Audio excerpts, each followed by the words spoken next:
Greetings, my brothers and sisters. I want to thank you for, just being out there. There's a lot of us that knows the truth, and there's a lot of us that do not know the truth. And there's a lot of us that do not even care to know the truth. They just want to go on what they already have. And when you shut your mind off like that, I got the way my mom and dad, or I'm gonna go this way. Okay, um, it says that our people die for the lack of knowledge, and they're talking about dying spiritually. We can be spiritually dead where you're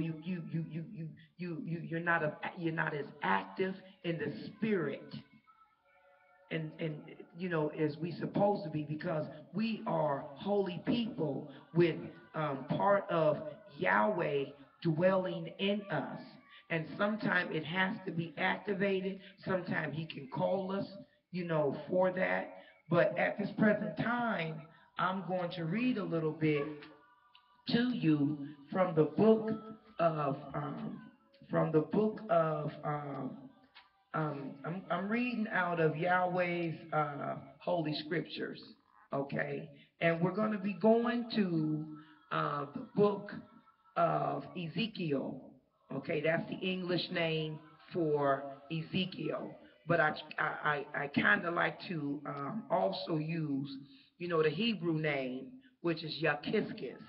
Yakiskis Yah at the end, because he was a prophet that spoke the words of Yahweh. And when we speak the words of Yahweh, we have to be very mindful that he's watching us, so we can deliver the word to his people that are still in bondage, spirit, mind, and body. Glory, spirit, mind, and body. You know, that he's watching us.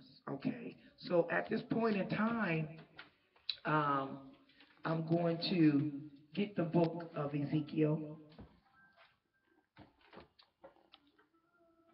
and it says, "Then say to them," say to who? Both tribes, because we are a people that um, we are a nation, but we also are a tribe. We are a tribe of people, and it says, "Then say to them, this is what Father Yahweh says. Behold, I will take the children of Yaakov, Israel, from among the heathens."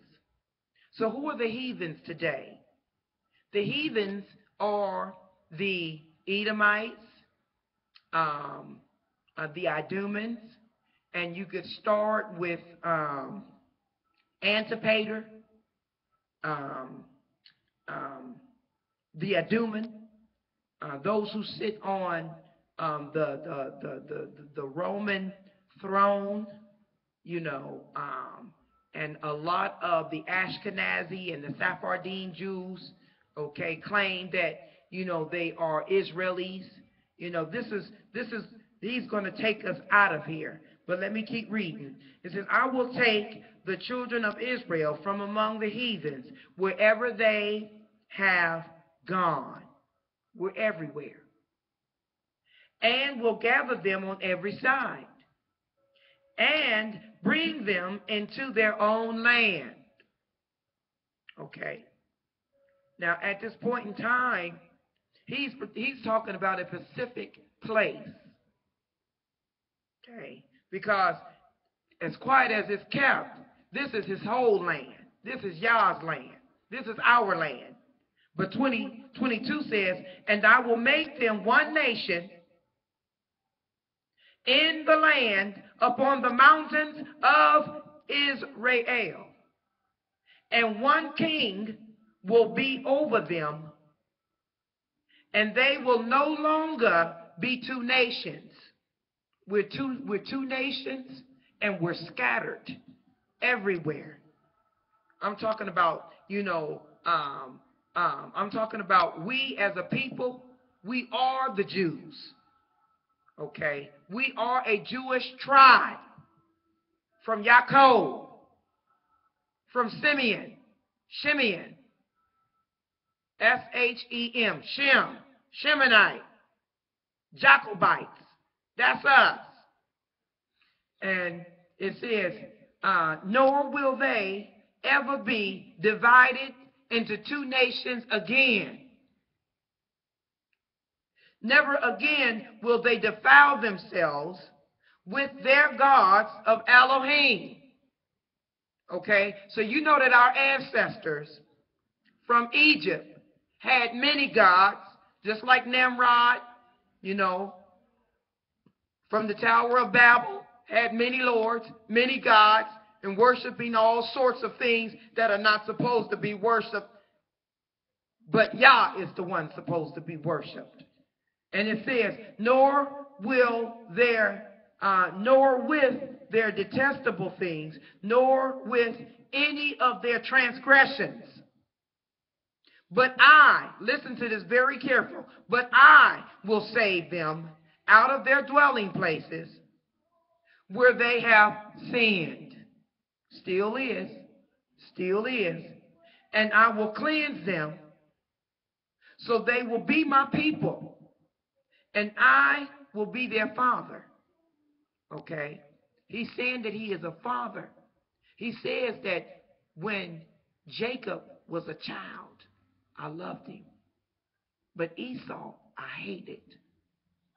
Which is the European nation of folks, or the European tribes, because they all one people. 24, it says, and listen to this, number 24, and David, my servant, will be king over them. So where does Jesus Christ fit in on this at? And some of the translation in different Bibles have changed the word. But this one says, and David, my servant, will be king over them, and they will have one shepherd.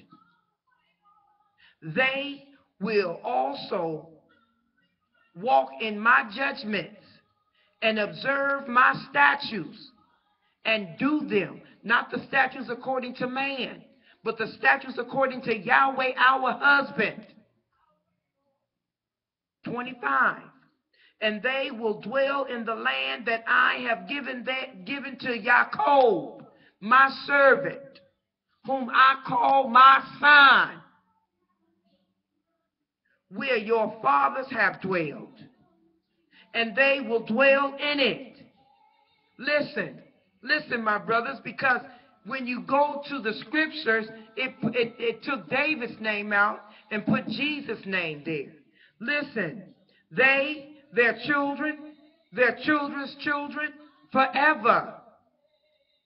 And my servant David will be their prince forever. Okay? Look at 26. Moreover, I will renew the covenant of peace with them.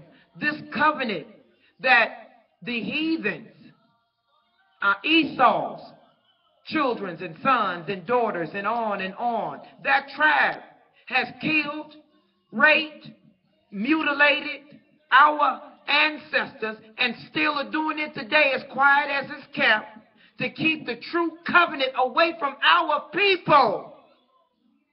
They killed to get rid of that covenant. When you read the book of Maccabees 1 and 2, it talks about how they forced their religion upon us that we may forget the covenant of our ancestors.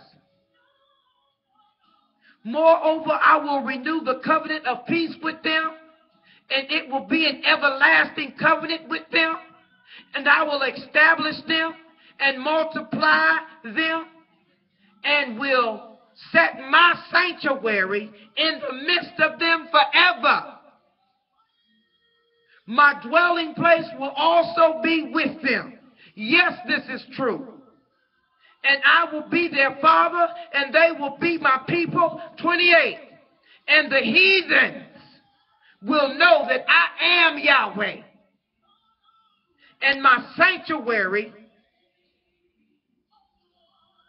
will be in the midst of them forever.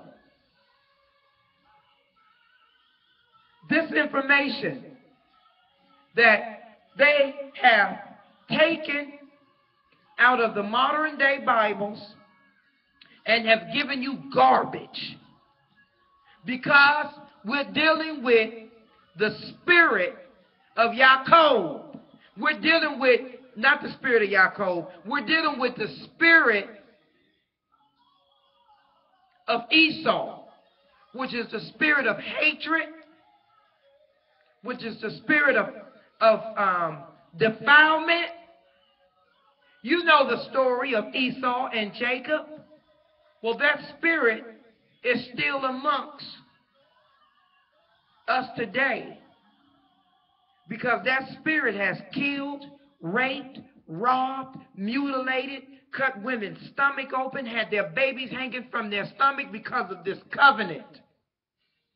And I wear white because Yahweh is my husband. He is my husband. He is my husband. I worship and serve Yahweh, the ancient one. And they have taken the scrolls and burned them and tore them up. You can read it in the book of the Maccabees. It tells you what they have done. Okay, so we're going to put this down. We're going to put this down. If you want to call me and ask me any questions pertaining to, some of the books that Yahweh has blessed me to be able to read and ponder and meditate upon, you can call me 330-766-2276. I pray to Yahweh. I worship Yahweh. He is my creator. He lives inside of me. And at this day and time, I'm not going to play with this thing, because I want to be free. I want to be free from every spirit, every demon that is not like Yahweh. I want it cast down, burned up, put in the lake of fire, everything, that we can walk in righteousness and walk in power, walk in wholeness, being saved and created, shaped and formed and fashioned by Yahweh. Not this weak, watered down church stuff. Okay, so we're going to stop right here for a minute, and then we'll be back. Shalom. And I'm coming. We're going to be coming back with some information, but I have to make sure that I did this right so I can upload it on YouTube. Let me see. And my little ministry is called Dandelions of the Fields Ministries. And we are the dandelions. Okay, dandelions is good for many things. All praises. Peace out.